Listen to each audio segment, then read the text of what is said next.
to the April 1st, 2021 meeting of the MPC, the Metropolitan Planning Commission. We thank Mr. Moe for joining us from my hometown of Springfield. We now have a quorum. Paul, you've started recording the meeting. Brenda, do you identify who is here before we get started? I can. Hold on just a second. I'm still taking roll here. Let's see. You want to read down this list from the screen? Is everybody on there? It should have. Okay. Except for the callers. Right. Yeah. So yes, we're going to call off the names of the people that we can identify. You do not have to say anything, and then if we haven't called your name, then we'll ask for that at the end. All right. So we have Ellen Currier, Kelly Clark, Sid Schoaf, Andrew Martin, Bill Johnston, Caitlin Vargas, Dan Collister, Commissioner Burney, Commissioner Buck, Dan Hurley, Emma Newman, Franny Brindle, Howard Schusler, Jennifer Willer, Josh Sco, Kelly Hole, Mayor Vinnis, Matt Rodriguez, Megan Winner, Rachel Dorfman, Sasha Vartanian, Mayor Van Gordon, Councillor Moe, Tim Garner, Councillor Groves, and Walter McAllister. If I didn't call your name, please let us know who's on the phone. It looks like we have, oh, and AJ Jackson. We have some callers on the phone. I think Rob Zako, you've already identified yourself. We have two other people on the phone. Could you please identify yourself? Claire Ross with Best. Neil Ladati, City of Springfield. Okay. Very good. Thank you very much. This meeting is now convened. The first item on the agenda is to approve the March 4th, 2021 MPC meeting minutes. Does anyone have any changes to the minutes? Or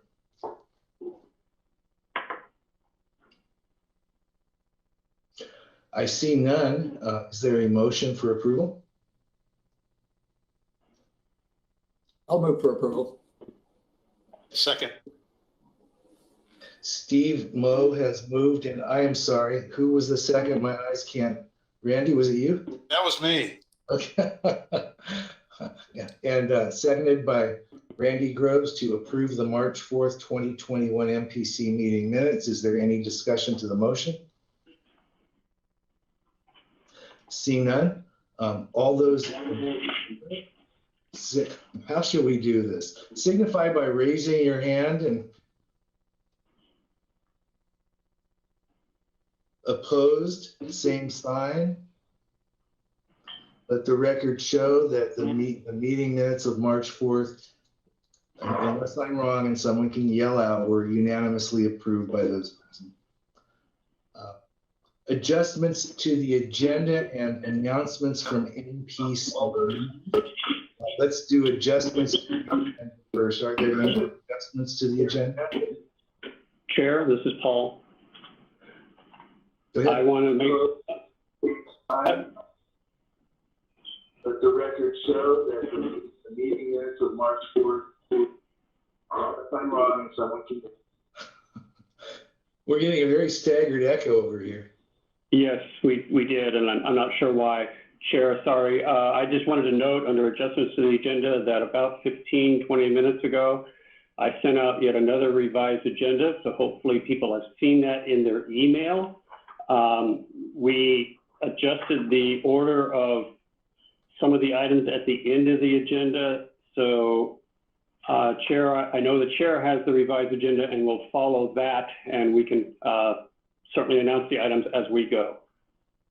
Let's do that. I will do that. Commissioner Buck. I just want to note that I haven't seen an email come through on a revised agenda. I'm actually not getting much in on the meetings yet, and I don't know if that's because it's being filtered out or if I just need to make sure my email address is in on those emails. Commissioner, I will forward one specifically to you right now, and then we will check to make sure you're on the correct list after this meeting. Thank you so much. Paul, this is Sasha. I just forwarded it to Commissioner Book. Thank you. And for Mayor Venice, did I see your hand or no? Okay, okay. Are there any other adjustments to the agenda? And I will do my best to read each item before we go in the event that anyone doesn't have the adjusted agenda. If hearing none, do any MPC members have any announcements for the committee at this time?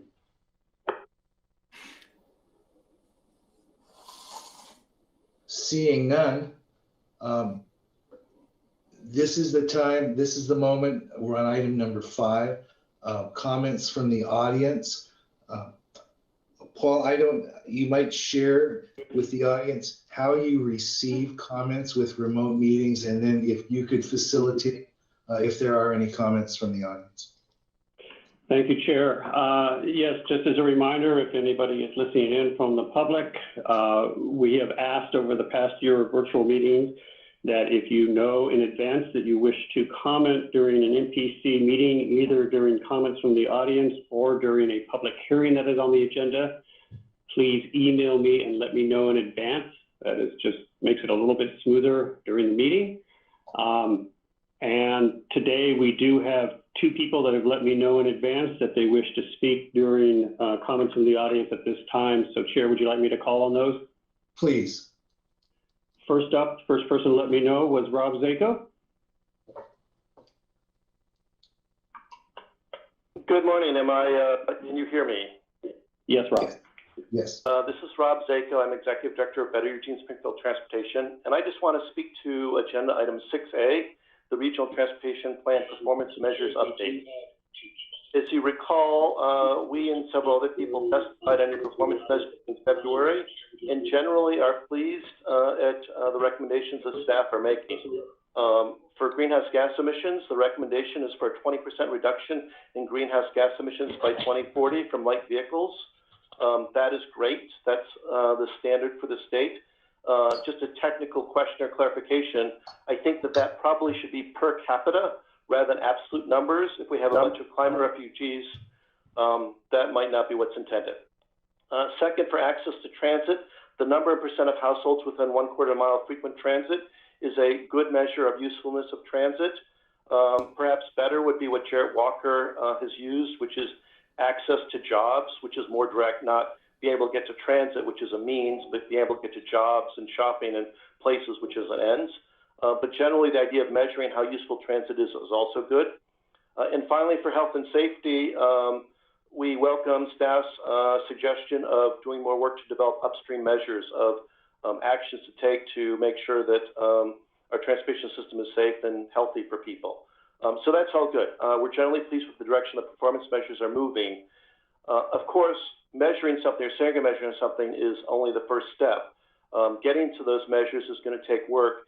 And combined, those 3 measures are actually suggesting a very different kind of transportation system than what we've had in the past. It will require rethinking our transportation system. This is going to be hard work, not something that Central Lane MPO can do alone. But just yesterday, President Biden announced his infrastructure package, which is actually supporting many of these things. And we can expect, if that goes through Congress, to have a lot of federal support for the kinds of things that we need to do locally. So Best is excited about next steps and wishes to support you. Thank you very much. Thank you, Rob. Chair, the next person that wishes to speak is Claire Roth. Claire, if you're available, please proceed. Good morning, everybody. My name is Claire Ross, Safe Streets Coordinator with Better Eugene Springfield Transportation, also known as BEST. Last month, Smart Growth America released their 2021 Dangerous by Design report, examining motor vehicle traffic-related deaths of people across the United States. Smart Growth America mentions in an article that the report feels like the movie Groundhog Day, where Bill Murray keeps waking up the same day over and over again. Here in the real world, unfortunately, Smart Growth America points out that their Dangerous by Design reports, which are released every 2 years, indicate a repeating and terrifying increasing trend of deaths on our streets. It's a reality that we are experiencing again and again. Locally, we have seen a disturbing repeat of deaths on our streets as a result of lack of infrastructure for people walking and biking. In January 2019, Irene Ferguson was forced to walk in the street because there was no sidewalk and was killed by the driver of a car. In early 2021, Tony Lockhart was crossing River Road in an area that was not built to provide safe passage for people walking and was also killed by the driver of a car. As you read and hear these national reports like Dangerous by Design and like the National Road to Zero initiative outlining that zero deaths are in fact achievable, I urge you to listen with local ears. Think of the local stories that can be changed with safer infrastructure for our community, our friends and our neighbors and our family before further loss of life occurs. I will send both Dangerous by Design and Road to Zero information to this NPC following this meeting. Thank you so much for your time. You know, is there anyone else, Paul? Chair, those are the only two people that let me know in advance. Am I muted or am I? We just heard Can I someone. give a comment? Oh, I'm not. Hey, we apparently have somebody. Excuse me. We apparently have somebody else on the phone that would like to offer public comment. Chair Bernie. Please. Thank you. Just a quick comment. My name is Kevin Schaefer, and I live in Springfield.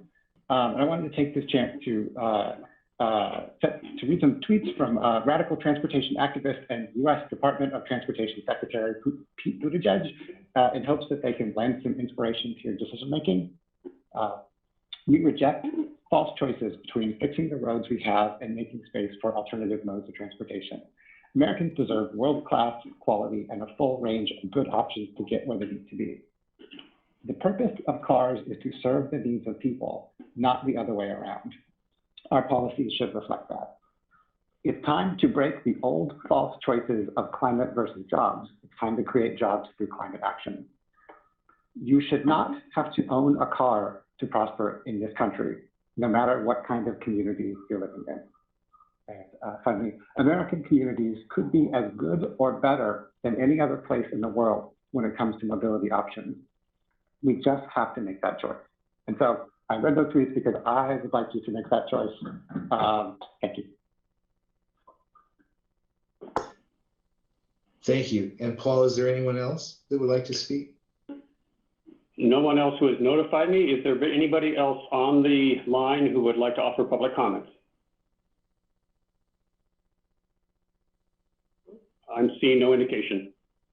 You know, something that's not on our agenda, but I think ought to be, is the opportunity for members of MPC, if they choose to respond to these public comments. Is there anyone that would like to call out or respond to any of the comments we just heard?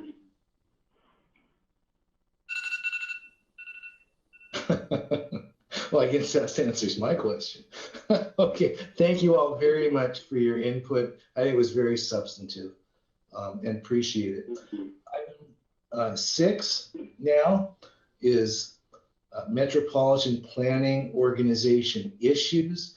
The action requested of this body is to hear the presentation, engage in discussion, and provide feedback and direction to staff. And I believe that we have Paul Thompson and Kelly Clark to guide us through this topic. Thank you, Chair. I'm going to let Kelly take this one. Hi, everyone. I just want to make sure my volume is working. Okay, thank you. Okay, thank you. Yes, thank you. I am here to present on the Regional Transportation Plan additional or performance measures update. So at our February 4th MPC meeting, we presented draft performance measures for the Regional Transportation Plan, or RTP. And those measures are intended to meet our federal requirements to develop an RTP with a performance-based planning and programming framework. The MPC supported those measures, and we will return to you in May to present the baseline conditions for each of those measures. And as part of that conversation in February, MPC directed us to further explore and address a transportation-related greenhouse gas or GHG emission performance measure, a performance measure specific to the number of people with access to frequent or useful transit, and then safety and health-related performance measures with an upstream perspective on measuring the efforts that the MPO and partner agencies can control. And we appreciate hearing from Mr. Zako responding to these measures that we presented here. So we have 2 additional measures to present to you and 1 project to address this direction. So I'll start with the transportation GHG proposed measure. ODOT has calculated that transportation accounts for roughly 38% of Oregon's greenhouse gas pollution. To meet those state and local pollution reduction goals, we must improve vehicle efficiency, make cleaner fuel, and reduce how much vehicles travel. I recognize that this is an effort all of us need to take part in from the state to local levels. The part that we have most control at the local level is how people access how people get around our community and have to drive to do that. There are several state and local commitments to reducing transportation GHGs. The state's goal is that by 2050, achieve greenhouse gas levels that are at least 75% below 1990 levels. And our region has a strong commitment towards lowering transportation-related GHGs, as demonstrated through the City of Eugene's Climate Recovery Ordinance, Lane Transit District's Climate Action Policy, Lane County's Climate Action Plan, and a regional focus on supporting travel by public transit, biking, walking, and shared occupancy vehicle. We also anticipate additional legislation at the federal and state levels. The state currently has a climate-friendly and equitable communities rulemaking that was initiated in September 2020, and it's scheduled for adoption in the spring of 2022. And if all goes as it's headed in that direction, it will result in an update to the Oregon's transportation planning rule and related administrative rules with a focus on meeting transportation-related GHG reduction goals. And then at the federal level, a proposed GHG measure was repealed from MAP 21 and FAST Act legislation, but we anticipate future transportation bills may reintroduce a related measure.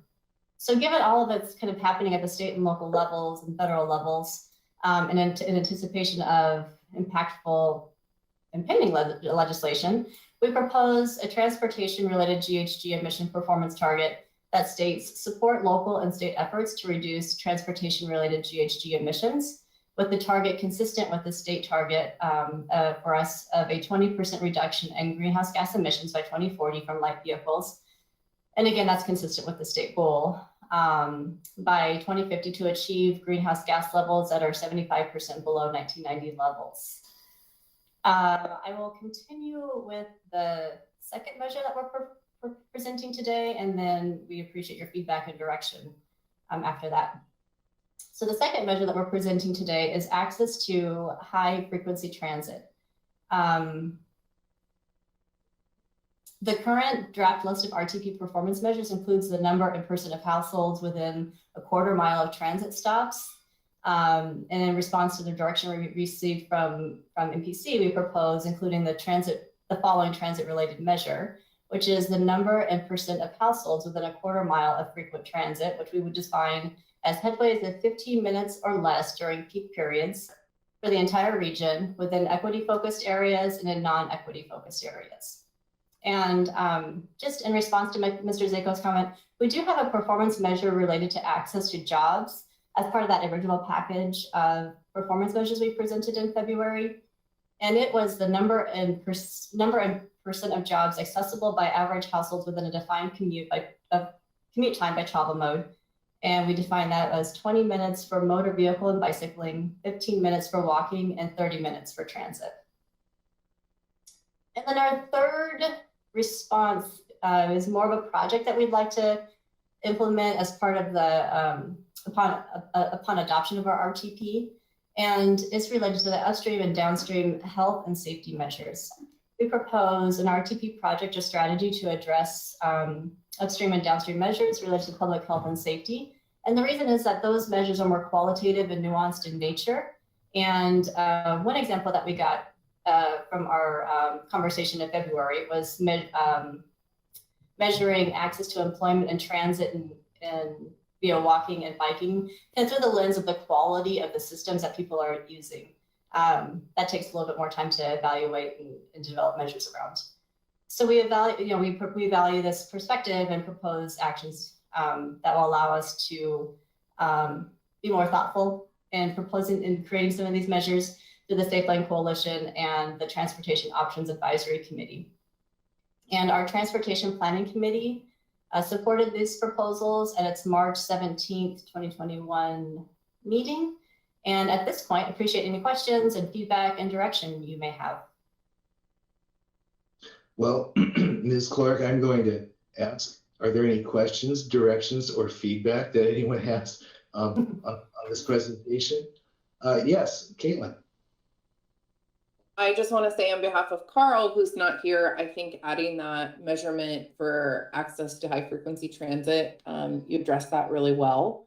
So thank you for including that. You know, that's just such an important component to really access to quality of life, because that means more frequent access to employment and education and financial institutions. And so that's a really important measurement. So thank you so much for including that, and well done. Thank you. Mayor Venus. Yeah, I actually also wanted to thank you. I mean, all three. And on the third, safety and health related performance measures, because later we're talking about safety, and we've testimony about the increase in fatalities and injuries, both specifically for pedestrians and also for in vehicle. So that's, I mean, that's clearly the big issue here, is not only do we have enough infrastructure, but actually, so I appreciate that you've added this. Thank you. Thank you, Mayor, and thank you, Ms. Vargas. Mr. Scope. Thank you, Commissioner Burney. Yeah, of course, I support everything that that Caitlin just said from LTD perspective. I just wanted to add a couple things. I am sitting on that rulemaking advisory committee for DLCD, the Climate Friendly and Equitable Communities rulemaking that Kelly mentioned. And I just want to really emphasize that unlike some of the past goal setting and some of the previous rulemaking, which was very focused on greenhouse gas emissions, this really is trying to integrate equity.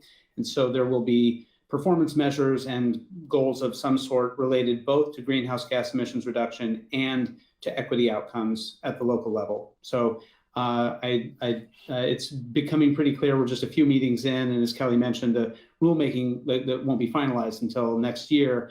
But it's very clear that a forum like this one, I mean, really the MPC and the different partners working together will be incredibly important for coming up with like a regional strategy. And even if it's, you know, individual cities or the county or LTD pursuing actions, we're obviously going to be working together on this. So I think the MPC will be in a really important place to have these conversations. Thank you, and we're delighted to have you on this body as well. To that we might be complimentary there. Dan Hurley, did I see your hand up? Yes, I have a technical question, Kelly. I don't know if you can speak to it. I'm wondering how the measurement is done for that 20% reduction in light vehicle emissions. You know, I'm assuming that's through gas purchasing, and wondering how we separate the traffic coming down I-5 and all the gas stations there from the local community traffic. Do you know how that's done? Yeah, it's a good question. The state has a regularly scheduled kind of update to their statewide transportation strategy, where they look at different factors to evaluate greenhouse gas emissions. And we're relying on that level right now. We don't have a local level to measure greenhouse gas emissions, which is one of the challenges in addressing this direction, and one of the reasons that we wanted to support state efforts in what they're doing and how they're measuring. Thank you. Anyone else? Chair? Yes. I want to add one more comment just on the proposed work around the health-related performance measure. Just yesterday, several staff here at LCOG participated in I believe it was national workshop on integrating public health performance measures integrating public health into public lands consideration. Some of the background material that's provided for yesterday's workshop seem to indicate that one direction that may come out of a series of workshops is the development of health-related performance measures for transportation. And so I'm beginning to anticipate that we may see that in a new transportation bill. There may be requirements of the MPO to have performance measures around health. Just more to come on that. This may be naive, Kelly, but Lane County has a climate action finally initiative, and I'm involved in that. And what I'm learning is there are so many groups just in the county that respond to different measures for different time frames, all ultimately dealing with decreasing carbon emissions into the atmosphere, and all presuming, although few articulate this, that our goal is a net zero Lane County at some point in the future. So I'm wondering, how do we get everyone on the same page as it relates to measures, so that policymakers such as us can, on one page, really get a sense of how we're moving forward in this regard? Is that being addressed anywhere? I'm not aware of it being addressed anywhere, and there's others in this field that are much more integrated than I am. I think one thing that we would like to do in the RTP is maybe have a documentation of the different measures that are in place and who's working out what around the region. But as far as making that coordination happen, I'm not aware of, unless anybody else is anything that's happening. It may not be, but I mean, I'm just looking at it, and there are so many people here representing so many entities or organizations that are all, right? We're all attempting to move in this direction. Okay, well, just thought I'd get it out there. Are there any other questions, comments, direction for staff? Sure, I think Emma had her hand up. Oh, thank you very much. I apologize. Yeah, I just wanted to note briefly that Mark Nystrom, who is working for Lane County on the climate work, is coordinating a meeting, I think, to kind of along those lines, bring partners together and start having that discussion just a couple of weeks from now. So I think you bring up a great point, and there's starting to be some movement because of your dedicated climate staff. Thank you very much, Emma. And it is Dan Hurley that supervises that dedicated climate staff, so thank you very much, Dan. And it is Commissioner Buck as one of those that voted for this to occur, so thank you very much, Commissioner. We're going to move on now to item, is it 6A? 6B? 6B. Draft Unified Planning Work Program. The requested action here is to conduct a public hearing after, Paul, is it after a staff presentation? Yes, please. Well, Paul, if you'd be so kind as to guide us through the presentation. I'm happy to do that, Chair. Thank you. In your packet today is a cover memo, which unfortunately was omitted last week, but I sent out a couple of days ago, and the draft Unified Planning Work Program for the next two fiscal years, fiscal year 2022 and 2023. The Unified Planning Work Program is a requirement of the Metropolitan Planning Organization. Typically, MPOs adopt these annually. We for quite some time, have prepared a 2-year Unified Planning Work Program. Tends to give us a little bit longer look at things. This draft covers, as is noted in the cover memo, 7 work areas, as well as special projects and activities going on throughout the metropolitan region. The intent of the Unified Planning Work Program is that it provides some consistency across the information provided not only for the public, but for you as policy board members and other interested parties to see the totality of transportation planning work that is happening within the NPO region. So that's why, for instance, there are activities in here that are called special projects that aren't necessarily NPO work, but are activities of individual jurisdiction. It's supposed to be a one-stop shop for understanding what's happening in the next year or two within transportation planning. The UPWP is prepared in coordination with ODOT and Federal Highways and Federal Transit Administration. Earlier in March, we met with all three of those agencies, and they reviewed the initial draft of the UPWP to ensure that it meets state and federal requirements. Their input has been incorporated and reflected in the draft before you today. I do want to note that the funding table on page 49 of 93 also shows how the money for planning flowing through the NPO to both the NPO and to the partner agencies will be, is projected to be utilized across the activities. This is not a strict budget, it is a funding projection. And I also want to note that it is still draft as of today. There are still a couple of numbers that may be adjusted over the next month as I make sure that I have the same numbers in this table that ODOT shows on their end up in Salem.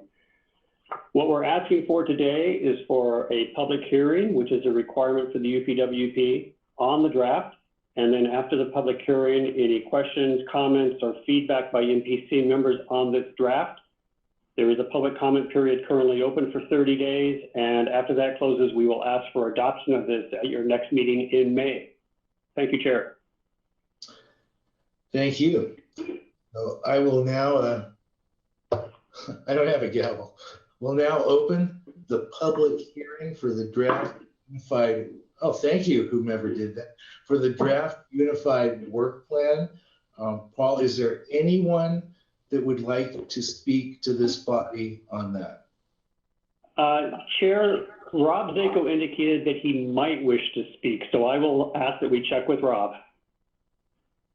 Thank you, Paul. Thank you, Chair Bernie and members of MPC. I will say a few comments just so you don't feel lonely and like your work doesn't matter. I confess I was only aware, Bess was only aware of this public hearing yesterday. Perhaps we missed the public notice of it, but of course it is in your agenda. We appreciate that there's a 1 month comment period, or maybe a little bit less than that, maybe 2 or 3 weeks. And we'll be looking at this plan in more detail. And if we have any issues, we will share that in writing. In general, as Paul has explained, this is a somewhat of a formality. It's certainly a federal requirement to collect information all in one place and to provide a one-stop shop, and we appreciate that. It's a ton of work that staff has done, about 90 pages, not of planning, but documenting planning that will be done to ultimately do something. Thank you for all this good work, and if we see anything to call your attention, we'll share that in writing. Thank you very much. Thank you. We all feel less alone, Rob. Thank you very much. Paul, is there anyone else that would like to provide comment? No one else that I'm aware of, Chair. Is there anyone else on the line that would like to testify on during the public hearing?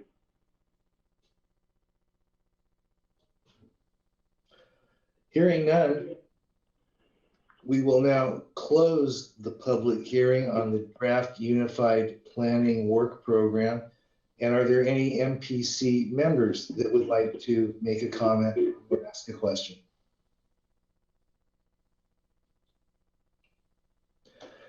Seeing and hearing none, we will move forward on item 6C, ODOT Safety Action Plan. We have a presentation and discussion. I'm going to ask at this point if Paul Thompson and Walt McAllister and Josh Roll would guide us in that presentation. Thank you, Chair. Walt and Josh are on the line, and if you give me just a second here, I am going to share my screen, so I will be forwarding their presentation. Hopefully you can see that coming up now. We see it. So Walt and Josh, it's yours. All right, thank you, Paul, Mr. Chair. As you may be aware, or well, are now aware, ODOT's updating our Transportation Safety Action Plan for 2021, and it's a limited scope. And we can go to the next slide. And just for those that aren't familiar, what is our safety action plan? And what it is it's a wide plan that lays out initiatives, vision goals, and work strategies for safety for the next, it's a 20-year time horizon plan that's updated every 5 years, and it provides for long-term goals and strategies for safety for the state of Oregon. Next slide. So this is kind of a rough layout of how all the plans fit together within the ODOT framework or world. All of these plans are under the umbrella of the transportation plan.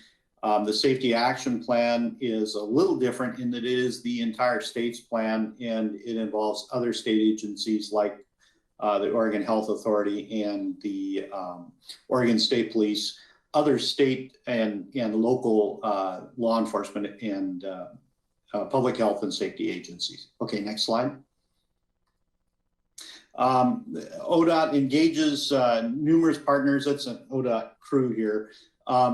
So we have some of the folks that we've engaged in our planning process and are engaged in doing the work in the plan are tribal, city, county governments, and in other state agencies.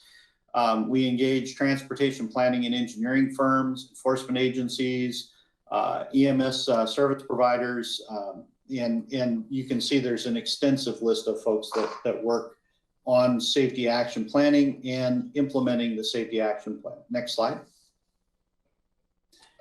In 2021, our update objectives are more focused. We are not updating our goals this cycle. And the vision is going to remain the same after much discussion. So the focus is on updating the crash data and looking at what we've been successful in. Some of the sample successes are, for example, our health authority has successfully been able to work with first responders so that every ambulance run is tracked in Oregon. And specifically, that gives us a window into what kind of condition the patients were in when they were involved in a motor vehicle crash. So that's an example of a success of a safety program. We've taken a look at some of the safety trends and some of the challenges that are out there. We've got some new challenges. An example is legalization of possession of drugs, and there's a guess that that'll affect motor vehicle traffic. And of course, we're looking for solutions, and we need to meet our federal regulations as we move along so that we are in compliance with their needs. Next slide. So the safety action plan is broken up into emphasis areas, risky behaviors, vulnerable users, infrastructure, and improved systems. We have looked at each of these groupings and look to upgrade through our public input process and allowed our partners and the public to comment on what they felt were our most important things to be working on within this framework. Next slide. So we've done a fairly, even though this was a limited scope update, we've done a fairly elaborate stakeholder engagement process, and there's a fairly robust website that has reports and documentation of that process and the results of studies that were done to update the plan. So we've done outreach like this meeting. We've done direct interviews with key stakeholders like state police or the health authority as a few examples. We've conducted an online survey. We've provided fact sheets about the process and opportunities to engage. And we've provided several online stakeholder workshops on various topics, including performance measures and the emphasis areas generally. Next slide. So what we've learned so far is the stakeholders feel that zero continues to be the state's vision. We should stick with that, we need to provide equitable and fair distribution of transportation safety efforts in the state. Our local agencies need safety support, including, for example, the planning support that was provided to Lane County and as you developed the safety action plan for Lane County, or the one that was developed for Eugene as examples of that local support, but also law enforcement and technical support on planning and engineering as we move forward. The stakeholders brought up impaired driving. They anticipate, as I alluded to earlier, that these changes in policy are going to lead to increased levels of impaired driving, and not just by alcohol impairment, but other substance impairment too. Distracted driving is a compounding issue, and it continues to come up in our stakeholder engagement. And they believe that it's going to, coupled with this impaired driving and speed as issues, are going to be a real problem going forward. The safety action plan implementation could be improved, and so we've taken note of that, and we're looking for ways to do that as we move forward. And then finally, COVID.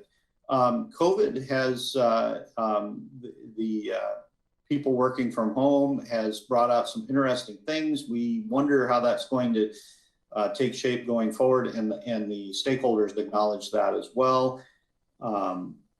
One of the issues that's currently going on is we have some high-speed incidents, and we wonder if that's going to continue on after we return to something more normal.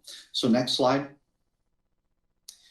So some safety trends that came up in kind of the by the numbers thing. I'd like to draw your attention to the chart. You'll notice that there's a fairly substantial increase in crashes. And these are the events. And then if you look at the second bullet, you notice that in addition to a 23% increase in crashes, more people are getting hurt in those crashes. So 34% increase in fatalities, that's individuals harmed as opposed to events, and a 21% increase in serious injuries. And again, that's individuals, not events.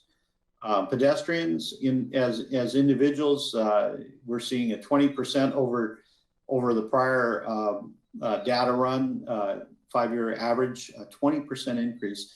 Bicyclists, on the other hand, have seen a less than 1% increase, which is good news on that front.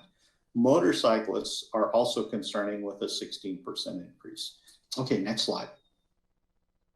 I've got a question about that data. Is that indexed at all for population growth, or is that just the raw number? So that question comes up pretty regularly, and the population growth has increased. This is raw numbers because we're working on a vision of zero. So in order to reach zero, even though the population's increasing, we have to make forward progress. So in a perfect world, the orange bar would be shorter than the blue bar, but we obviously are going the wrong direction. So we've got to redouble our efforts to compensate for the population. So okay, hopefully that answers that question effectively. And I apologize, I now can see the screen. Yeah, it helps to see the screen. There's a couple of these where there's a graphic, and no, Walter, I'm sorry. I've been having your graphics. I couldn't see people raising hands, and Mr. Scove has a question for you. Oh, sure. Thank you. Just very quickly, I just want to point out that on the periods that we're looking at here, this is also an increase in per capita terms. Oregon's population didn't increase that quickly. So this is not just a troubling absolute level, but an even more troubling increase in per capita. Yeah. The rate increased as well. So there was, it's doubly troubling. Yes. Thank you. Yes, Councilor Groves. Thank you, Chair. Along that same line of questioning, obviously there is an increase. Is the plan update, what are we doing to take that into account, and how are we adjusting our strategies? So that's where the challenge comes in, and we've tried to craft the emphasis areas and the actions in a way that will maybe get us where we need to go. The hard thing is the policy decisions aren't necessarily in alignment with reducing deaths and injuries, and so there will probably need to be some work on the policy side in order to get us where we need to go. And I hesitate to be prescriptive on that. I've got my personal thoughts on it, but I think we need to rely on groups like this one to make recommendations to the ultimate policymakers, the legislature and the government about governor about, for example, what sorts of impairment policies we're going to have in the state, and what our policies around speed or other behaviors might need to be in order to move us forward. Can we assume for our group here that this will be a topic that we discuss in more depth later as an agenda item in a future meeting to try to come up with some strategies? I would hope so. I would be presumptuous to make that call for you, but I know that Lane County's been a great partner, and your MPO specifically has been a great partner on working on this. Mary McGowan is my partner on this current planning phase, and she started with developing your Lane County Safety Action Plan. So I'm optimistic.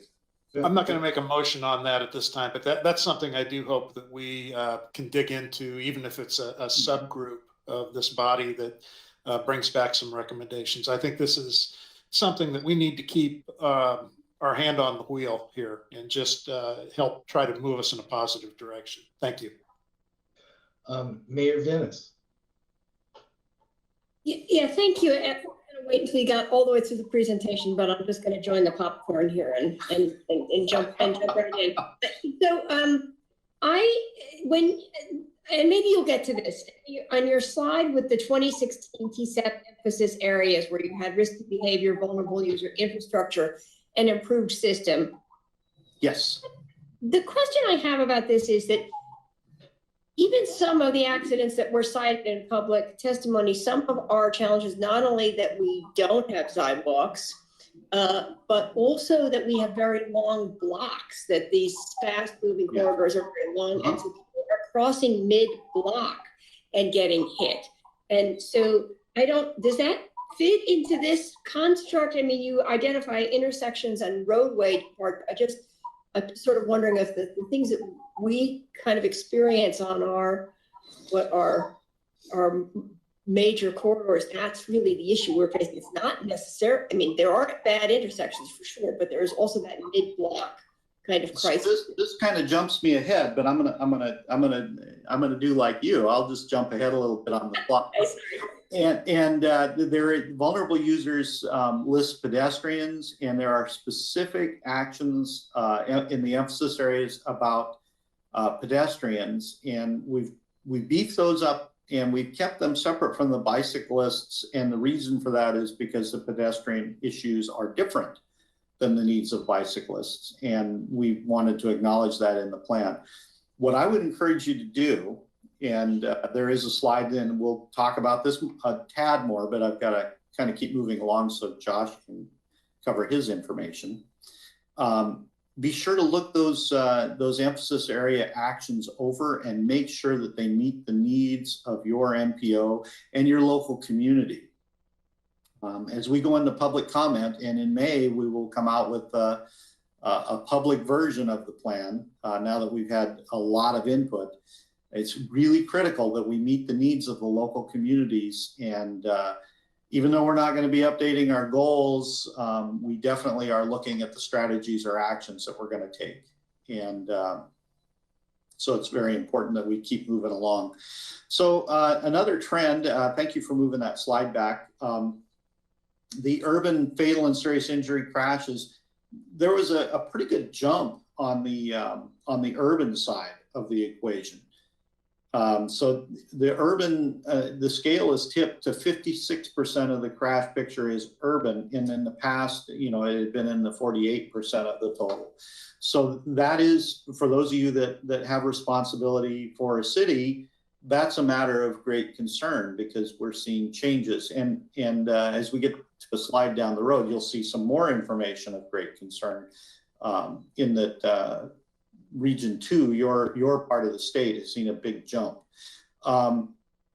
Older drivers, and I will temper this, you'll notice that they increased 38%, and that doesn't mean the older driver was at fault, but that means that that they were involved. Oftentimes if you look at the statistics, they're also the ones that were injured in the crash. Sorry, Walter, but Mayor Van Gordon. Well, we're not going to let him get anywhere. One of the things that I noted on the core safety data is it always comes from 2018. And in any safety conversation that I think we've had as policy boards with different groups around here, that's always pointed as a big constraint. Has there been any discussion about improving the timeline between how fresh the data is that we're sort of working and planning off of?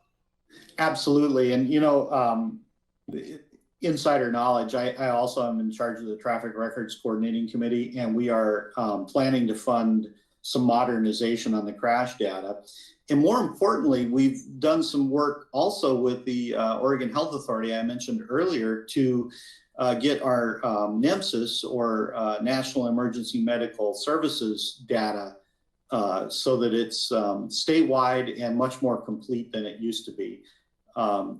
Your staff can access either through the fire or police department data about ambulance runs and the condition of the patients. And it also is geolocated, so it gives you a pretty good picture of where your costly injuries are occurring in your communities. So those are two metrics that we've tried to step up the speed on. The crash data is going to take a little bit more time because that investment is just now being made.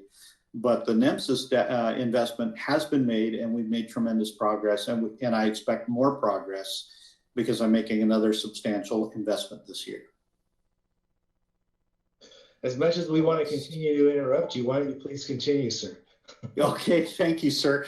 So let's see, we talked about the older driver, and important to note, roadway departure and intersections are a couple of facility related, you know, in terms of an attribute of where the crashes are happening. It's people are driving off the road and they're engaging in crashes at intersections in these serious and fatal crashes. Next slide.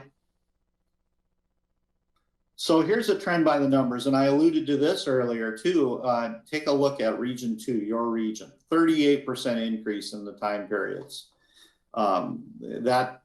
That is not completely, again, accounted for by population change. So it's a matter of a great concern, and so we looked at how do we make bigger differences. So we can go to the next slide now. Some performance targeting. We took a look at how we did, and across the board, we just didn't meet or make significant progress, and that was very concerning. And so we're looking at how can we adjust things so that we can make a difference on our performance targets. Next slide. So moving forward, what we would like to do based on citizen input, the decision was made to keep the vision at 0 because that's really the only acceptable number. Nobody wants to lose a family member or a friend. We want to move to annual target setting so that we can be more responsive and look at the crash data that we have available as each year rolls by and assess how the program's doing and perhaps anticipate our safety trends. And we've decided that we're going to elevate the discussion every year about the performance targets to the Oregon Transportation Safety Committee, so the targeting occurs rather than once in the plan every 5 years, that the targeting occurs every year and it's a public venue that's well documented. And then you had asked about the MPO being involved, and we intend to engage the MPOs in our annual target setting exercise so that we can reach our vision of no deaths or life-changing injuries on the system by 2035. So next slide. We are working hard to align our plan and also provide resources to local governments so that their plans align with this safety action plan. So we've done some updated crash trend analysis. We've updated our performance target. Annual process are desired, and we're currently updating our short-term actions to try and address where we're at and what's working and not working in the system. Next slide. And so now I'd like to introduce Josh Droll. He's a researcher with ODOT, and he has done some very interesting research about pedestrian injuries and social equity. Josh, are you ready to go? I'm ready to go. Okay, and then we'll take more questions at the end, or whatever you desire. Yeah, either way works for me. Thanks, Walt, and thanks to Chair Bernie and the rest of the PC for the opportunity to share with the group some of the work that we've been doing in the research unit at ODOT. So we're going to talk about pedestrian injuries and some of the relationships with race and income. And what I hope to leave this group with is some sense of the overarching systemic causes to pedestrian injuries across the state. Some of this type of research has been done in other parts of the country. There's been some good research that's been covered nationally, but this is one of the first times that we've taken this approach, looking at the conditions here in Oregon. Please advance the slide. So when it comes to traffic safety, I think it's fair to say that a lot of people have their various theories and ideas about what causes crashes and what our intervention should be. And again, I hope that we can share some of what we are finding is some of the high-level systemic causes to crashes. And I think this chart below that looks at the percentage of total fatal and severe injuries by rural and urban designation helps to preface this concept. So in the top chart, top panel of this chart, we look at in the blue line the percentage of fatal injuries that are pedestrians within urban areas. And what we see is that 34% of all fatal injuries in the state of Oregon are pedestrians. And that number drops to 14% of all fatal and severe injuries are pedestrians within urban areas. And the point we try to make here is that most of the pedestrian injuries happen in urban areas because that's where the pedestrians are. That's where the walking happens. That's where the traffic density, the vehicle traffic density is highest. So this is like a big view of some of the systemic causes to pedestrian injuries. Can you advance the slide, please? So the pedestrians are in urban areas, and so that's where we see a significant proportion of the pedestrian injuries.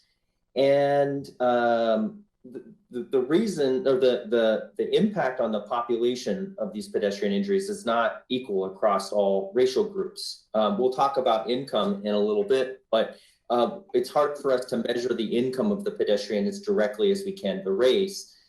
Using data that the feds collect on fatal injuries, just fatals now, not fatal and severe, but looking at the data that the feds collect on fatal injuries, we can calculate what the burden to the population is by racial group. And what we find is that BIPOC groups, Black, Indigenous, and people of color, non-white race groups face a significantly higher burden of pedestrian injury than the average for the state. Black Oregonians, for instance, face a rate that's nearly 3 times higher than the state average. American Indian and Alaska Natives, the rate is roughly double. And for Latinx Oregonians, their pedestrian fatal injury rate's about 44% higher. And Asian Oregonians are also overly represented in these crash data. Advance the slide, please. So the reasons we see these disparate outcomes in the pedestrian injuries are twofold, and we go into this in the first product of our research that we shared with this group. What we term disparity pathways are twofold here, and are leading to these disparate outcomes. And the first pathway is what I mentioned earlier, that in communities where there's a higher concentration of low-income people and people of color, they're more likely to be walking to meet their daily needs. They're more likely to be using transit to access their needs, and so that exposes them to vehicle traffic in a higher in an increasing way compared to people who are higher income. I'll stop here to just make the point that people of color are more likely to be low income in Oregon and in this country for some historical policies and reasons that relate to education and housing and healthcare and some other factors that end up that are have created an effect that we're still living with. And you can see this in income data and poverty data, where low income, where people of color are going to be more likely to be low income. And so there's this intersection that we'll talk about in a little bit, in a little more detail, that we could probably write a whole other report about, but we only touch on briefly in this work. But it's important to just make that connection between income and race. The second pathway that we've documented that are likely contributors to these disparate rates are that the increase in pedestrian activity and transit use that's occurring is happening in parts of Oregon that are less hospitable to this activity. And so, higher vehicle volumes, moving at higher speeds, likely with less street lighting, fewer pedestrian crossings, to the mayor's question earlier about that. And so, more activity taking place in less hospital environments are sort of the, come to a confluence that lead to these disparate outcomes. Advance the slide, please.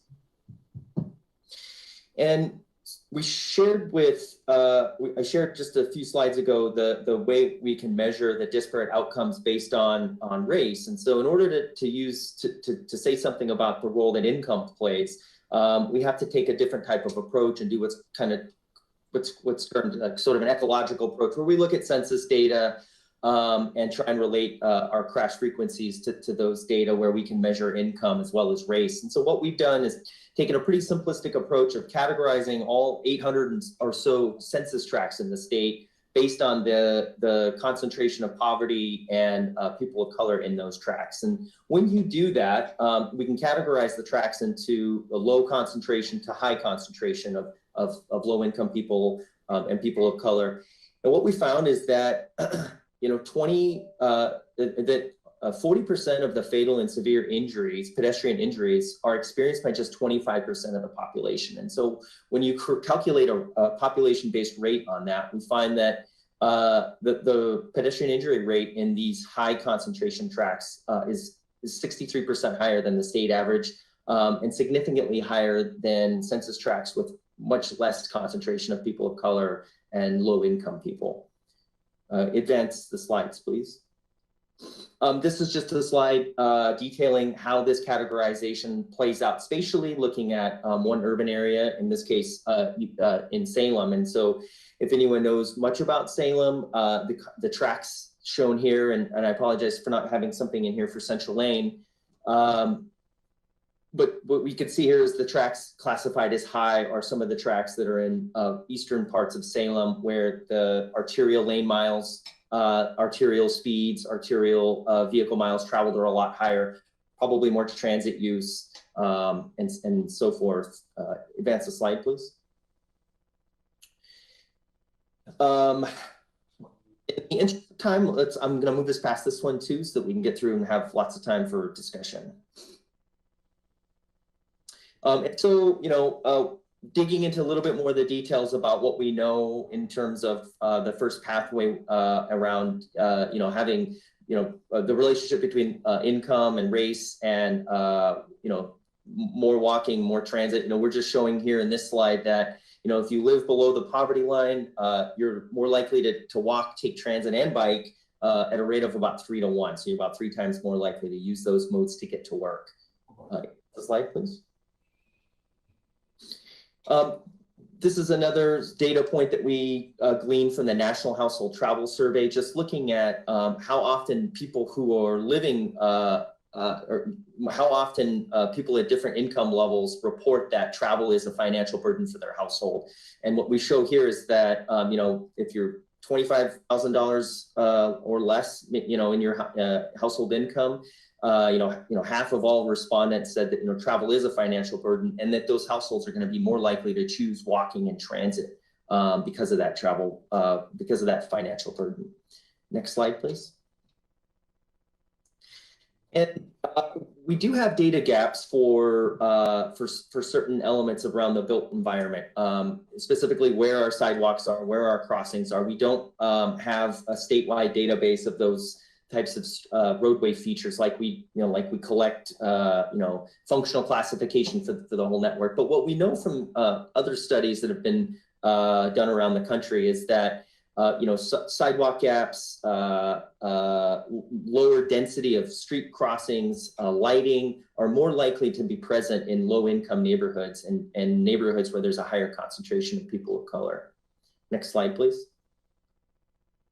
And the way that this plays out, based on the data that we do have here in Oregon, is we can show that arterial volumes are nearly 3 times higher. The concentration of arterial volumes are nearly 3 times higher in these census tracts that we've categorized as high. The speeds are higher, the volumes are higher, and we can measure the percentage of the population that are taking transit and walking. The number of bus stops is a proxy for transit use. The percentage of households in these areas that don't have a vehicle and then subsequently would be more likely to walk. Next slide, please. One of the other charges we had in this research was to see what we could do to measure whether or not these disparities have shrunk or grown over the time period that we have data available. And what we're finding here, and what we're showing in this chart, I showed the chart on the right earlier, just looking at the pedestrian injury rate by concentration index. And so we just juxtaposed that next to an earlier period of data just to show this change. And so, as we were sharing earlier in the overall TSAT presentation, that traffic injuries are going up generally over the 2 time periods. And that's the case for pedestrian injuries as well. But that these increases aren't equally proportioned across all census tracts or all populations, and that in fact the census tracts across the state that have a higher concentration of people of color and low-income people are facing a disproportionate increase in the pedestrian injury outcomes. And so the rates of growth in low-income neighborhoods are actually increasing faster than the state average. Next slide, please. Of course, this, for some folks who've been maybe paying attention to some of these issues, might not be new information because we've in fact done a lot of these studies across the country, and I alluded to this earlier. And we've included some of that literature review in the TSAT tech memo. And just to point out that the work that we're doing and have done, it really fits in with the broader synthesis of research that's been done in the past in other parts of the country. Next slide. I made the point earlier about the connection between race and income, and just highlighting it here again, because it's important for us to consider how historical injustices in housing and education and other sectors have played in predicting the incomes of different racial groups today. There's been significant work done in Portland that has documented, for instance, the role historic housing policies have played in, who could buy homes and where they could buy homes, and how, just the wealth generated from home ownership has, allowed certain groups of people to move up economically, while holding others back. And so there's really good research. I have a couple items here that were pulled out from a dynamic map for the Portland area that just showed for instance, some of the racial covenants that barred certain races, including Black and Asian people from buying homes in certain parts of the city. And there's less work done on the other urban areas in Oregon, a little bit for Eugene that's interesting, but I invite folks to try and do some of this research on their own to understand some of that history, because it's interesting and appalling and helps to explain some of the conditions that we're living with today. Next slide, please. With that, I'll turn it back over to Walt to give a quick review of where the TSAP work is going next and open it up to questions. Thank you. Thank you so much, Josh. That's fascinating research. So the project schedule is laid out for you there, and where we're at right now, we've conducted actually a couple of targeted stakeholder workshops, developed a draft, and actually have had a internal draft that now is being prepared for a May release so that the public can review that draft. There is research online on our website, which will be on the next slide. And I encourage you to take a look at the research. There are lots of interesting things to take a look at. And then when the draft comes, which it will be sent to all of you through the MPO, be sure to take a look at it and look for ways that we can make the plan better for Oregon and specifically for your MPO. And then in September, we plan to go to the Commission for adoption of the Safety Action Plan. Next slide. So this is how to find us. This is how to get a hold of us. And you're always welcome to give me a call personally. Paul can provide you with that information if you'd like to talk about what's going on. Josh, I know is open to talk about what we've learned.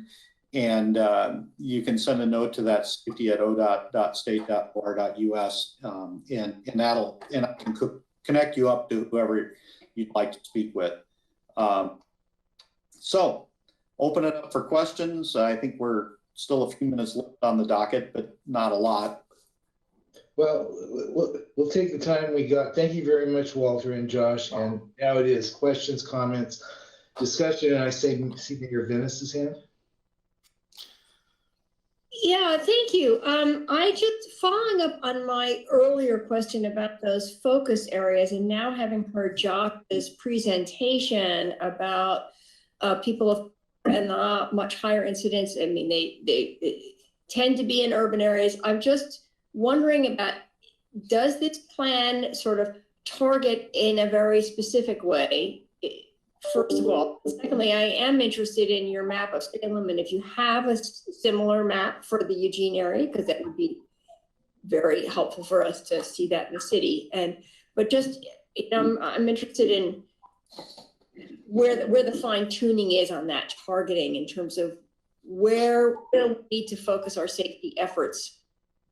So the approach that we have taken in Oregon, because the plan has to cover the entire state, is we've tried to write the actions broad enough that they can be implemented at appropriate level wherever you live in Oregon. And then we've encouraged local governments like Lane County, like the city of Eugene, to develop plans that target their specific challenges in their local area. And we actually, it's not quite ready for prime time. I haven't got the categories laid out, but we have a second round of funding for new communities. So I don't know, are you Springfield or are you Eugene? We have several of both on this call. Okay, so anyway, cities that haven't developed a plan, they would be eligible for additional funding, and I make an announcement through the appropriate venues when the time comes. So just to follow up on, I'm sorry, Chair, that's fine. On that question, this really incredibly useful data around the disproportionate impact on certain communities. That is a sort of that's not kind of knitted together into a series of targets that you're recommending for us to, or that we're using as a framework. Yeah, so what we've done in the language so far, and we're still retooling it, but the language so far specifically says that we need to work on equitably addressing problems. That's the language choice that's been used. So if you pedestrian, since Josh studies on pedestrian, there's specific language around looking at equitably addressing pedestrian safety, and then it goes on to specify ways to do that. And our measures should also look at, are we equitable? In the end, if we've been successful, then we should be measuring whether we were equitable or not. Mayor, does that get at what you wanted?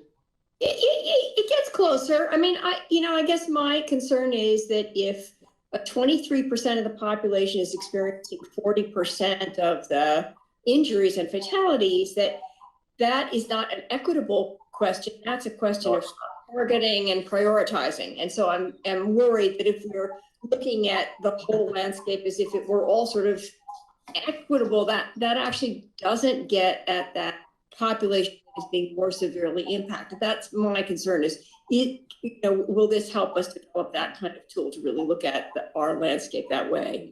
Yeah, and so I asked this question 5 years ago when the last time we updated the plan.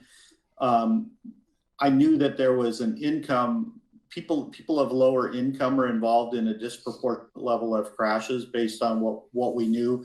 Josh dug into that, and so this is kind of evolving planning, evolving research to try and get it where we need to go so that we can tackle these crash problems. And we're learning in play, we're learning how to do it. And because it's so new, trying to figure out how to do it well will take some time. I would encourage you to look at the proposals that when you get the document in May, really look it over and say, and ask those hard questions so that and be as on target as we can be with what we have in the available data and the available actions. Vice Chair Groves has been patiently waiting. Yeah. Thank you, Chair. First of all, I agree with Mayor Venice on this. I mean, it may not change the overall strategy, but it certainly might affect the tactics of how we go about to achieve our goals. A couple thoughts and then a two-part question. The first is, obviously with 2020 and even 2021, that's going to skew the results for our next test. It's been my experience there's far fewer objects out on the road to run into than there normally are. And so I'm sure that's going to have an effect. Second comment on collecting statistics. I appreciated that you mentioned using ambulance systems to pull that data, and you mentioned fire departments as well. And it seemed like it was with regard to ambulances, but I would suggest you go a step further than that. It's been my experience that there are some people involved in MVAs who warrant ambulance transport, but for whatever reason elect to go by POV. And they would fall out of your data sets if you were only looking at ambulance transports. So that's just an experience-based observation. Yeah, and we do actually catch them. We just don't get some of the data that we get with the NEMSIS system. The trauma registry picks up those folks because when they come at the hospital are picked up, but we don't know the geolocate. I'm familiar with that, but it's still, you have paramedics running in fire departments that don't have ambulance systems. And they're having to generate the same data. So that will be, that could change your results some, not a lot, but it's important that we capture all of these as we target Vision Zero. Yeah. Then my question is, going back to 2016, the work you did there, has there been any lessons that you learned out of that process as we move forward? Oh, boy, that's a big question. So the main thing that was a paradigm shift year, and that was we asked the citizens of Oregon for permission to set the vision at zero, to not just the plan before that said we envision a day when we will have zero deaths on our roadway, and that plan we asked permission. Can we set a date and a vision of zero and also wrap in serious injuries. And the public resoundingly came back with yes. So that was the big change. And now it's the challenge is how do we get there, and how do we get at, you know, the more we know, the more we realize there's more work to do. Josh's research gave us a new set of work to pursue. Directly out of that process, we became aware that there were income disparities, and with the income disparities, then we start seeing, oh, there's a racial or you know, where people live tie. There's more to tease out. So as we get better, we learn more, but there's so much work to do. Sure. And then the second part of that question, do you feel you have enough resources to accomplish the goals and objectives of the new plan? And if not, what can we do to help with that as far as advocacy? So one of the single biggest challenges is effective enforcement once we establish policy or rule, and then having that enforcement and that leads to behavior change be well funded. And right now, law enforcement, and if you look at the number of officers per 1,000, we have a very small number of officers per 1,000 in Oregon, and I would say probably in Lane County too. And that enforcement needs to be effective, not just it needs to be targeted and specific and done in a way that the public accepts it, because the bottom line is if the public doesn't agree, they will just change the law. True. Okay, thank you very much. I've got a lot more questions in my head on this, but I realize we're on a time schedule. So and you're welcome to give me a call anytime you like. So, I appreciate that. And so your information's on here somewhere, I presume? Yeah, if you just send an email to that email on the slideshow, and I monitor that box, and so I would know. Thank you very much. Stay on, Vice Chair Groves. We appreciate your life experience in this arena. Are there any other questions or comments? Mayor Smith. Just a quick comment. First of all, it's already been expressed, but it's pretty frustrating to deal with data based on 3 years ago and prior to really look at these things and make decisions. And I appreciate that the effort is there to try and get that a little more updated and recent, so that it's real data for us to act on. You know, the pandemic is a classic. There's probably a lot of changes, and it's going to be 2 or 3 years before we see that data at this rate. And how do we react to that and learn from that? The other part, and when he asked about resources, like where do you start? Excuse me, could the mayor finish his question? And I also think that we really need to focus on getting more updated data and more recent data to work on. Chief Groves, I agree. There's so many places to go and so many ways to do it. And yeah, ambulance stuff with my 31 years of fire experience in EMS, you see a lot of stuff that just, doesn't get into the statistics, and we need to find ways to get those into the statistics and find ways to get them to these bodies that we're in now to really make good decisions. So it's the data, to me, that is frustrating in this, not the goals. The goals are admirable and hopefully achievable, but the data is really hard to help us achieve that. That's all I ask. Thank you. Walter, did you want to respond? And thank you. I just wanted the mayor to have his. Yeah, no, again, it's just where do you start with the needs? Are there any other questions or comments or discussion? You're going to please forgive me, but I'm one of those that doesn't think we need a ton of data to know that poverty sucks, that the distribution of resources, you know, and those in poverty and that don't have access falls way too much on the BIPOC community. When I see the planning and then all of a sudden there's a plan, forgive me, but I have a bias toward action. And it's disturbing to always be planning when some of us that are old enough knew this was the case, maybe even 40 years ago. So we look forward to inputting. Now, having gotten that off my chest, and forgive me, it sounds like this body really wants to engage in what you're requesting, which is input. How, other than private, how as a body are we going to do that? I know that Vice Chair Grove suggested building this onto another agenda before your May release. And I'm also curious, when is the last time you can receive input before your September report? So I was actually looking to my right, but I took the screen down.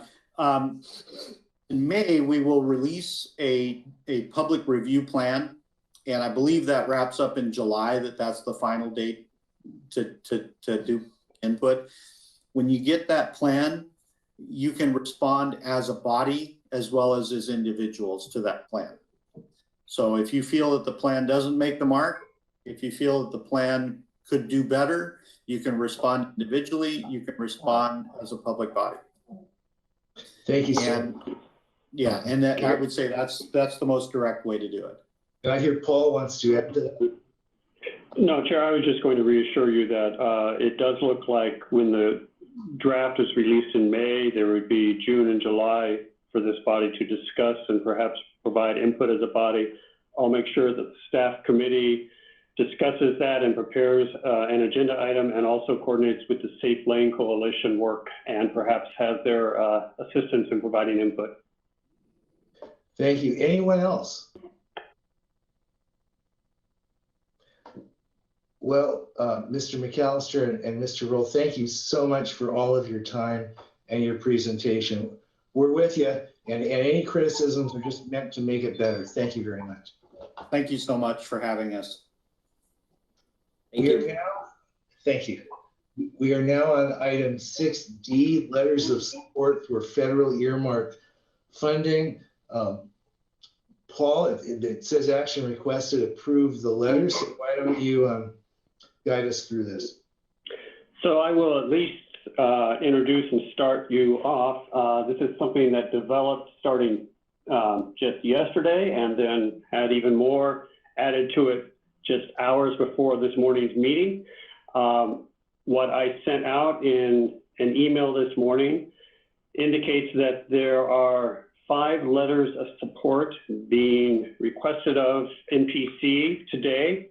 All of those letters of support are for potential earmark funding from U.S. congressional action on presumably a replacement for the FAST Act, in other words, a new transportation authorization bill. These letters of support, I believe, are going to the Transportation and Infrastructure Committee at Congress, possibly also to the Department of Transportation. The first letter of support is from ODOT for the Beltline project. There is a joint letter of support from the cities of Eugene and Springfield for the Franklin Boulevard joint project. And then there are 2 additional letters of support requested by the city of Eugene and a 5th letter of support from the city of Springfield. I would prefer not being the one to drop each of those letters. Staff is on the line for each of those. So Chair, if you would like to take those one at a time or somehow perhaps guide the committee through considering all 5 at once, I'll leave that up to you. Commissioner Buck, does this sound vaguely familiar? I also wanted, if we can, somebody wasn't on mute, and so there's some feedback. Is that you, Paul? I don't believe that's me. Whatever that is, it's very distracting. Yeah, Chair, even when I'm muted, I hear the feedback, but I can't tell where it's coming from. I wonder, Steve Moe, I wonder if you could check yours. It looks like you're not muted. Thank you. Don't try to talk now, Steve. You're muted. This is a brand new, like minutes ago topic to me. I feel ill-equipped to walk us through these letters. I don't know if the mayors of Eugene and Springfield, or if Franny and ODOT, since it sounds like your agencies or municipalities are the ones that have made these. Mayor Venus, are you shaking your head? Yes, you comfortable? Well, I mean, I think that both Mayor Van Gordon and I can attest to the importance of the Franklin Boulevard improvement and investment. And so, this has been a longstanding pursuit of ours to improve that corridor, multimodal corridor. So we are fortunate to have DeFazio as chair of this committee. And so we're hoping you'll all line up with that for sure. I don't know if Mayor Van Gordon wants to speak to McVeigh Highway and others. No, I think they're all three of these letters are transportation areas that we've talked about in a lot of different groups. They all look fine to me, and I would be supportive of putting our signature on them. Yes, Mayor Smith.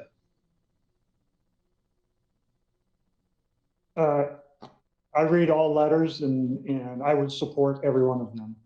I think as a group, I don't see the need to take them individually because they all, I think, merit our support.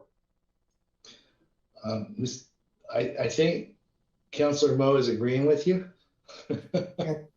I'm going to have to leave. I do agree with the letters. And someday I want to tell you the story of Franklin Boulevard when it was called $1 Million Mile, when the federal government gave $1 million to build that stretch in 1940. It's a big story. Well, you know what, then, unless there's objection, or unless, Franny, you'd like to say something, I would entertain Commissioner Buck. All right. I just wanted to share with everybody because, Chair, you had mentioned this right when we started this item. The county has put together a laundry list of projects as well that are county related. And that's what Chair Bering was alluding to, because we just did that at our meeting on Tuesday. These are different. We aren't signing off on letters at the county level for state projects or outside county purview projects.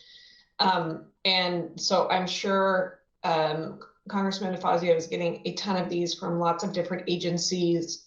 There's no guarantee that any of them will get funded.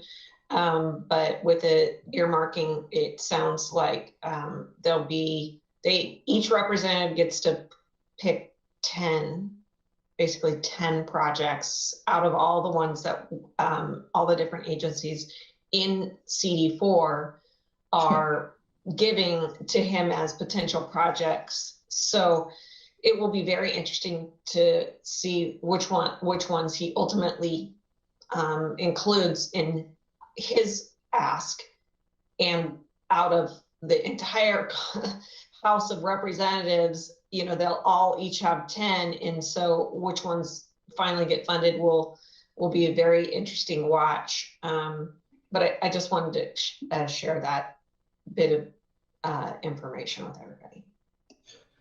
Thank you very much, Commissioner. I think that's an important context.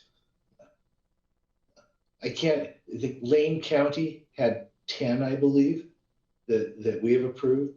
And so within that expectation level, I would entertain a motion that this body approve all of these letters to move forward.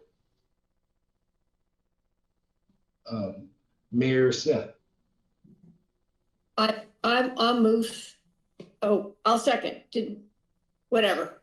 I move, someone else second, someone else move, I'll second, whichever way it goes. Now we're learning how they do business in Eugene. Okay. I'll second Mayor Venus's. Thank you. Motion. Okay. It has been moved by Mayor Smith, unless it was Mayor Venus, and it's been seconded by Mayor Venus, unless it was Mayor Smith, that all of these letters be approved. Is there discussion to the motion? Hearing no discussion, all those in favor of the motion made by Mayor Venus, seconded by Mayor Smith, please raise your hand and say aye at the same time. Aye. All opposed?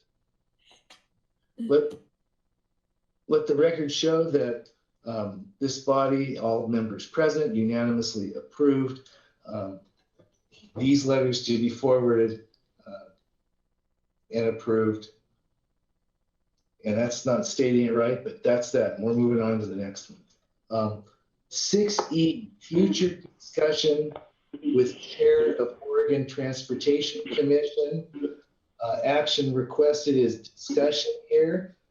Mayor Van Gordon and Commissioner Buck and I know the genesis of this, but Brenda, why don't you introduce it? Chair Bernie, you may have noticed that Brenda left the meeting, so I will turn it back to you, please. I obviously did not. Mayor Van Gordon and I were commiserating after an earlier last fall discussion with this body about planning and the Oregon Transportation Commission, that we couldn't just hop in a car, buy some of the members of that group a cup of coffee and penetrate what they were saying better. We then, because Commissioner Buck is so incredibly positioned from the national level to the state level to the local level on transportation bodies, invited her to have a discussion with us with the chair of the Oregon Transportation Commission, which we had last week, although Mayor and Commissioner, it seems like a month ago to me, which we had last week. As a result of that, the chair of the Oregon Transportation Commission is prepared to organize a presentation and discussion on their activities and their planning directly with us. We did not have benefit of their staff at that presentation. And this item is just seeing if people would be interested in that, because we sure would. And if so, when would be the best time to schedule it? Mayor Van Gordon, Commissioner Buck, do you have anything to add to that? No, I think you summed it up pretty well. And we also said good things about Franny to the OTC chair. Well, we can say we said good things. That makes me feel very good. Thank you. Commissioner Buck, did I miss anything? I just wanted to share that we did convey our frustration with not really having a line of communication back and forth, at least from the state level. I'm actually on several calls with US DOT and am able to have a conversation with representatives there, but not necessarily able to do that at our state level. And I think that message got through. I don't know if we'll see any changes, but the chair of the board now knows that, if he didn't know it before. And it was also good to meet the board members as just a human being who's also working from his home and trying to juggle different things that ODOT typically doesn't do, like their wildfire response, the tree cleanup, and the ash and debris cleanup. These are things that they've never done before. And so they are getting pulled in different directions on things that are not their normal day-to-day business. And that was actually news to me. I have to say I didn't know what their regular day-to-day business was, because we don't really have a great communication level with them, but also knowing that they're slogging through new things of their own as a board was a very interesting perspective. Brenda followed up with a letter. The chair of OTC responded and said he would be pleased to have appropriate staff and perhaps him also have a direct line of communication with us, starting with an April, May, or June board meeting of this body. We left it with staff to determine when that would be best. Does that meet with the body's approval? Mayor Van. And say, it sounds great to me. I'm glad you did the outreach and started to build a direct line of communication. That's terrific. Thank you. Thank you. I'm going to move to the next one because I think we have covered that. No, can I have 10 more seconds about it? I think with the board, for us as a group, we really conveyed the desire to have sort of unscripted open Q&A as part of that presentation, to make sure that, that we're not just receiving a presentation, but we can talk about our local concerns and some of the issues we have statewide. And there was some acknowledgement that they think communication is an issue too. Thank you very much, Mayor. That's absolutely correct. I might also add that the mayor and this is getting into the weeds. It'll take 1 minute. We scheduled a call for one day and the chair could not make that. And no one from the OTC staff was kind enough to let Mayor Van Gordon, Commissioner Buck, or I know. So we were sitting around waiting for a meeting. We then rescheduled it for the next day. And Commissioner Buck and Mayor Van Gordon were very polite to OTC Commissioner. I was not quite so polite. And I let him know that we all are busy people. We all have busy calendars. And a little advance notice would be great next time. And he totally agreed with us. Everyone's running around, as Commissioner Buck said, everyone's slogging through new things.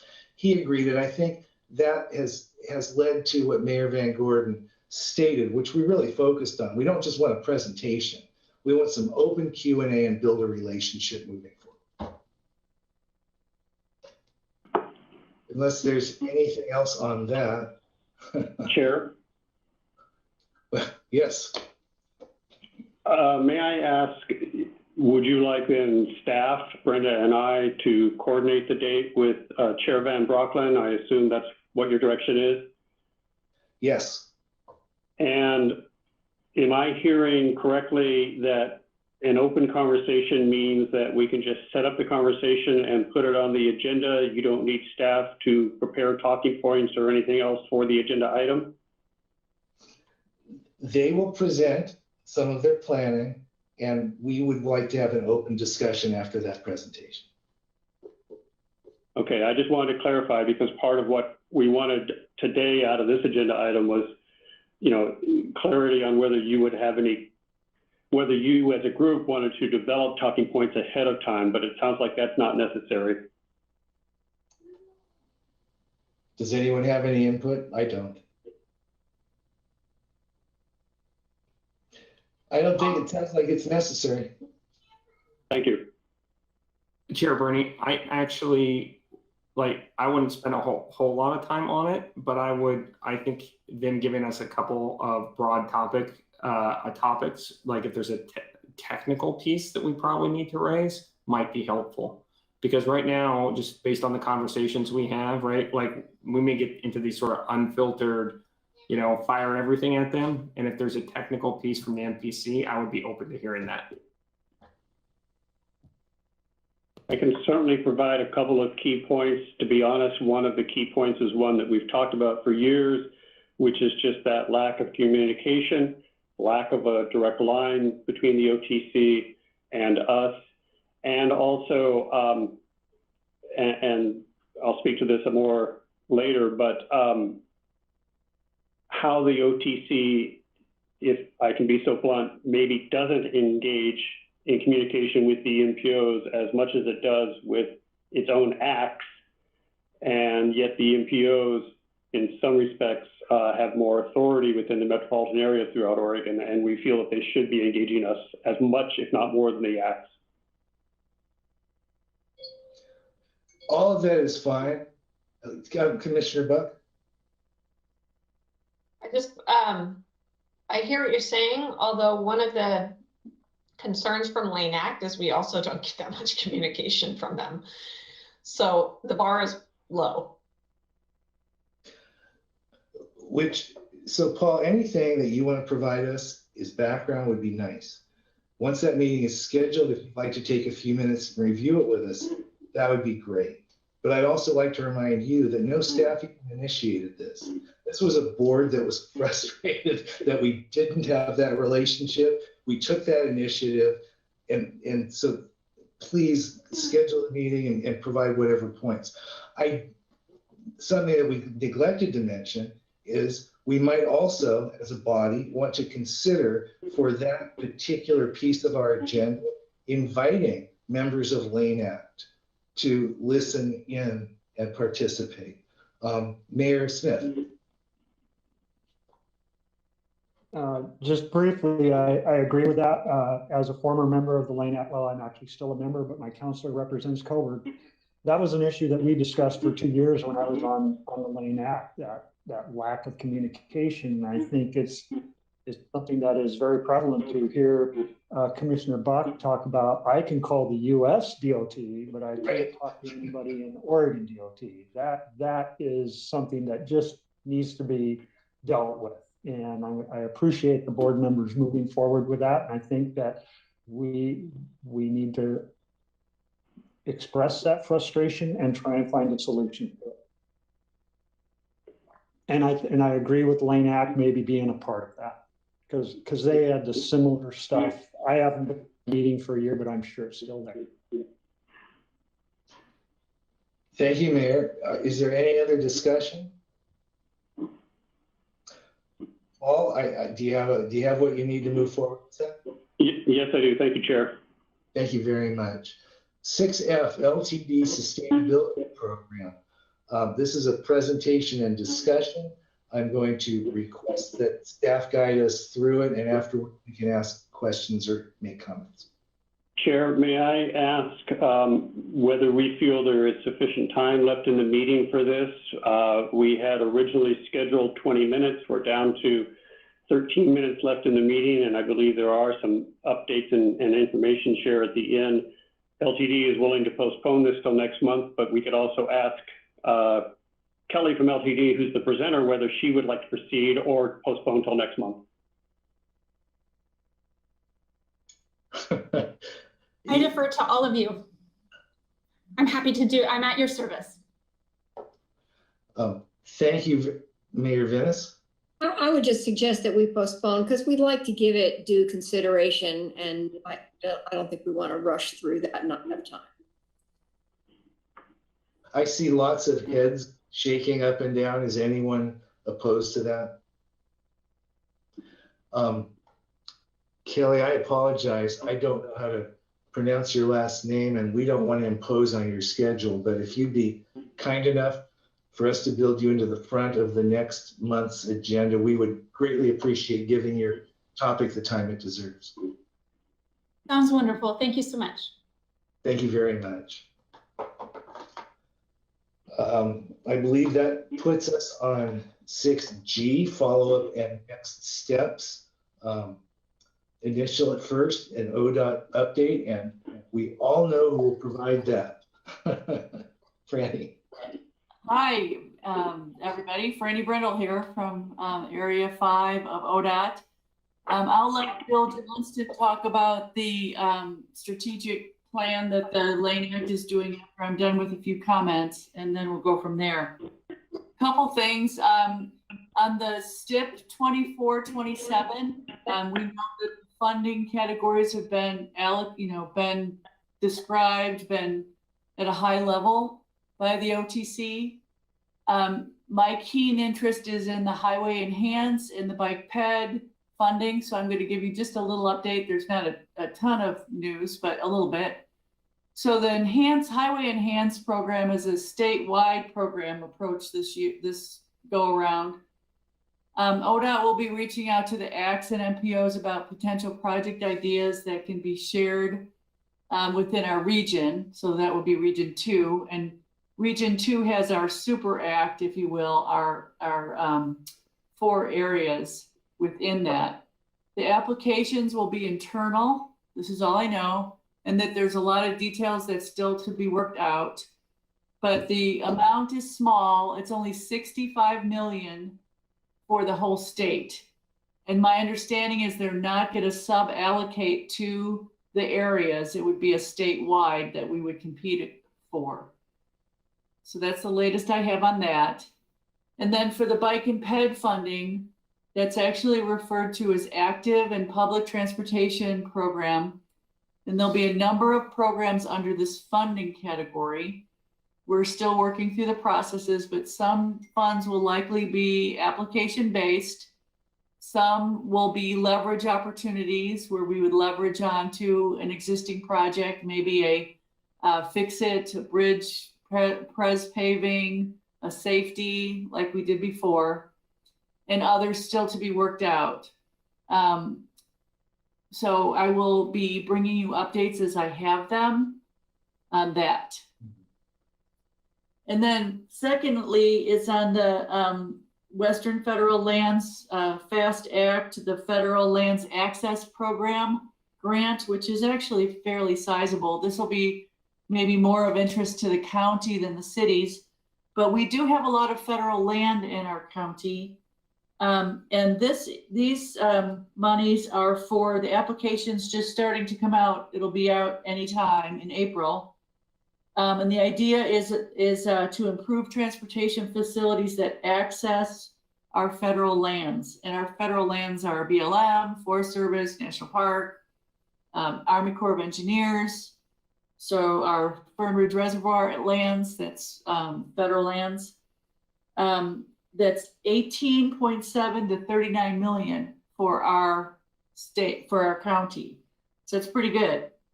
I'm sorry, not our county, for Oregon, excuse me, for Oregon, it's 18 to 39. I wish it was our county.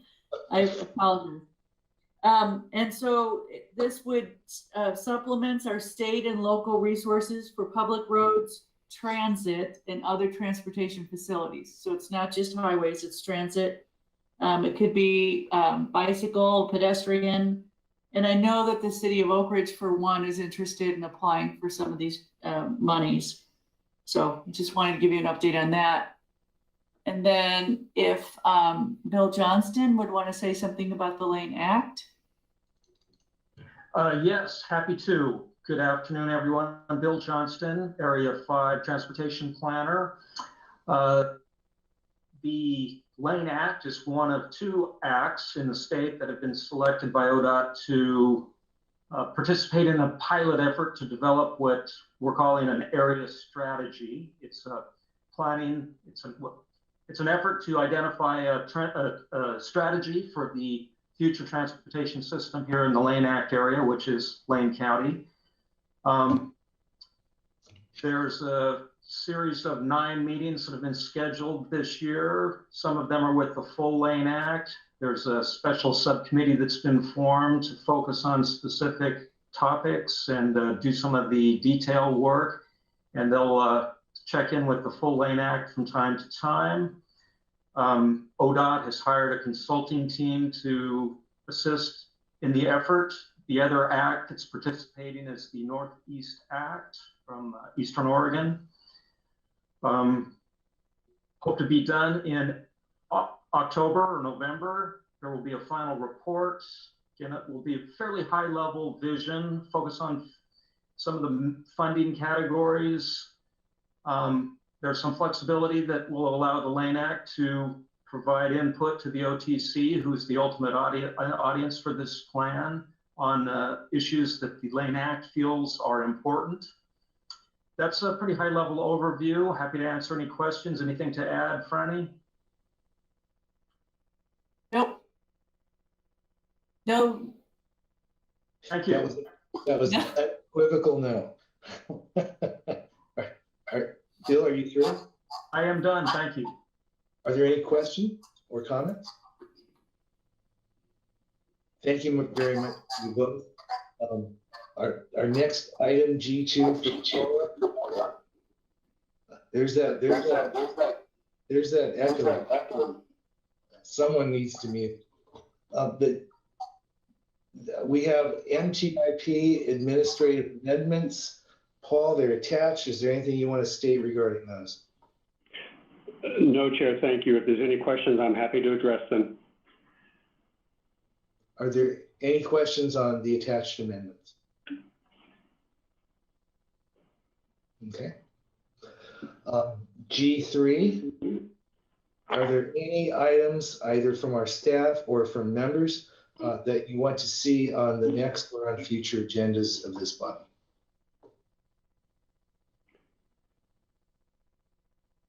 Chair. Yes. Couple things I'll mention here. We will be coming back at the next meeting, as I mentioned earlier, asking for adoption of the Unified Planning Work Program. We also anticipate having additional updates on the RTP next month. And then one other thing I want to mention that's not an MPC agenda item, but over the past many months, you have heard, and indeed earlier in this meeting, you heard about the Land Conservation and Development Commission rulemaking, the climate-friendly, equitable communities rulemaking effort around greenhouse gas emissions and equity. Several of the local staff and others serve on that committee. That committee met again 2 days ago and is now on a 2-month hiatus. The reason I'm mentioning this is that during that hiatus, DLCD staff, the staff to the committee, are conducting local community conversations around Oregon. And on May 19th in the evening, there will be a local community conversation here for our Eugene, Springfield, Coburg region. Registration is required. And literally as I'm talking, I'm sending you all an email that has the link to the information on the community conversation and how to register for that. So I just wanted to make you aware of that, and we will remind you next month also. Thank you. And I would request that you put the LTD sustainability program that we had to exclude near the top of the agenda next meeting. We will do our best on that. Thank you, Chair. Just out of consideration. Is there anything else? Yes, Mr. Stowe. Well, just to reinforce your suggestion that you just had, I mean, I guess I just want to connect these in people's minds, talking about what LTD is doing and our climate goals and just transit generally is, I think, a natural thing to couple with a discussion of the climate-friendly and equitable communities rulemaking. I mean, transit is, you know, maybe the single biggest strategy, but certainly one of a bunch of different key strategies for that will come through in that rulemaking. Thank you very much, really, for saying that. Is there anything else for the good of the order? It's 1:28. You want to talk about anything for 2 minutes? This meeting is adjourned. Thank you very much.